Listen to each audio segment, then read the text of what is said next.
With a live stream, more than 200 people in Rainham took part in a climate conversation held in St Margaret's Church.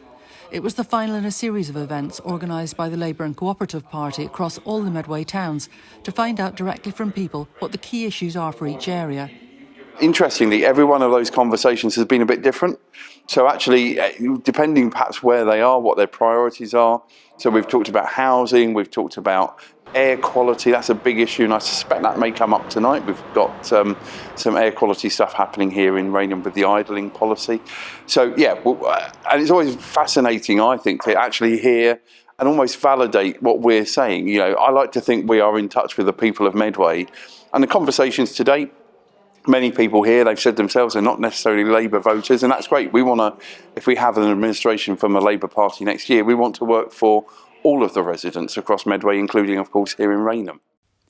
Rainham was the first Medway town to start an eco-hub, which has been at the forefront of environmental issues in the area, inspiring a number of initiatives on climate change.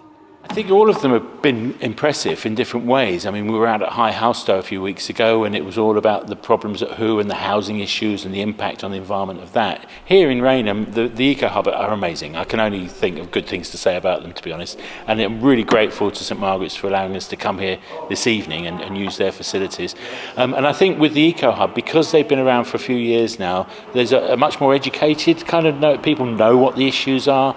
Pollution is the big problem in Rainham, road pollution in particular, and I know they've got projects going with Kent University and stuff like that. So there will be quite a lot on air pollution and stuff, but planting trees and getting wildflower verges going and stuff, the Eco Hub have done all that work and it's been fantastic. So I'm expecting a really quite lively debate on those issues.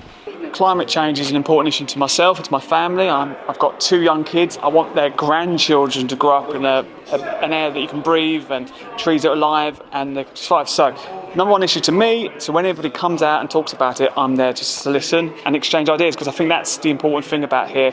It's not, there's not always one solution, no one's got the perfect solution, but by talking to the community and talking to everybody, we hopefully find the right solution.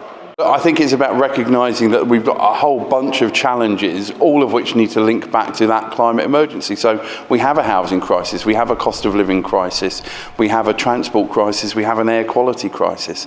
And if we're not recognising that to begin with, which I don't think necessarily everybody always does, and then saying, well, what are the solutions which we can work on in partnership potentially, on the basis of the council showing leadership, encouraging others to step forward, whether it's the voluntary sector like the church here we're in tonight, whether it's businesses, small or large, we've all got a role to play.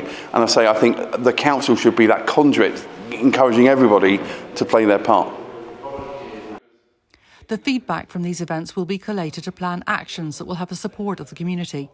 To complete the series of climate conversations, the singer and environmental campaigner Fergal Sharkey will be at the Corn Exchange in Rochester on November the 2nd, where he'll be speaking about his work to hold water companies to account over their regulation of the cleanliness of our rivers and sea. Sandy Fleming for Rainham News.